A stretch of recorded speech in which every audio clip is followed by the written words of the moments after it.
खबर की पहली रात। खबर की पहली रात का मंजर कैसा होगा? ये एक ऐसा सवाल है जिसकी तलाश में हर दूसरा शख्स नजर आता है। आज हम इस सवाल का जवाब आपके लिए इस्लामी नुक्ताए नज़र से लेकर हाजिर हुए हैं। इसके अलावा आपको ये भी बताएंगे कि आखिर कब्र इंसान को कैसे पुकारती है। क्या ये पुकार इंसान को सुनाई देती है? इससे पहले अगर अभी तक चैनल को सब्सक्राइब नहीं किए हैं तो प्लीज सब्सक्राइब करें और बेल आइकन को दबा दें ताकि हमारी हर आने वाली वीडियो आप तक पहुंच जाए। चलिए शुरू करते हैं।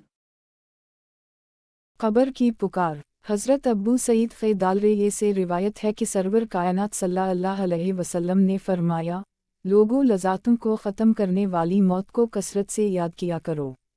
कब्र हर दिन अपने मर्दों से खिताब करते हुए ऐलान करती है, मैं गुर्बत और तन्हाई का घर हूँ, मिट्टी और कीड़ों का घर हूँ। जब मोमिन को दफन किया जाता है तो कब्र इसे मरहबा कहते हुए खुशखबरी सुनाती है कि मेरी पुश्त पर चलने वालों में तो बड़ा महबूब था, आज मैं तेरी हो गई और तो मेरी तरफ आ गया, तो अब मेरे एहसान को देख लेगा। ये कहकर कब्र ताहद निगाह कुशादा हो जाती है और जन्नत का दरवाज़ा इसके लिए खोल दिया जाता है, जहाँ से इसको जन्नत की ताज़ा हवा आती है। हज़रत अबू हुरैरा रज़ी अल्लाह ताला अन्हा का बयान है कि रसूल अल्लाह सल्लल्लाहु अलैहि वसल्लम एक जनाजे में शरीक हुए। फिर फरमाया, मैं भी आप सल्लल्लाहु अलैहि वसल्लम के हमराह था।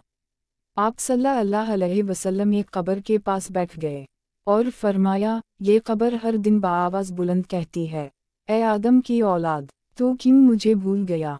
क्या तुझे ये मालूम नहीं कि मैं तन्हाई का घर, गुर्बत का घर, वहशत का घर, कीड़ों मकोड़ों का घर हूँ। मैं बहुत तंग घर हूँ, मगर अल्लाह जिसके लिए कुशादगी का हुक्म फरमाएगा इसके लिए कुशादा हो जाऊंगी। इसके बाद आप सल्लल्लाहु अलैहि वसल्लम ने फरमाया, ए कब्र, तू या तो जन्नत का चमन है या फिर आग का एक तनूर। हज़रत अब्बू हुज्जाज रज़ी अल्लाह ताला अन्हा से रिवायत है कि रहमत आलम सल्लल्लाहु अलैहि वसल्लम ने फरमाया, मुर्दा जब कब्र में रखा जाता है तो कब्र इसको कहती है, इब्न आदम तो हलाक हुआ, तुझे किस चीज़ ने मुझसे धोखे में रखा? क्या तुझे मालूम ना था कि मैं फितना, तारीकी और कीड़ों मकोड़ों का घर हूँ? तुझे किस चीज़ ने मुझसे बहका कर निडर कर दिया और तो मेरी पुश्त पर खूब अकर कर चलता था? अगर वो मुर्दा नेक होता है तो उसकी तरफ से कब्र को जवाब देने वाले जवाब देते हैं, ए कब्र तो देख तो सही उसके आमाल कैसे हैं। ये अच्छाई इख्तियार करता था और बुराई से बाज रहता था। ये सुनकर कब्र कहती है, बेशक ये नेक था, अब मैं इसके लिए सरसब्ज हो जाती हूँ।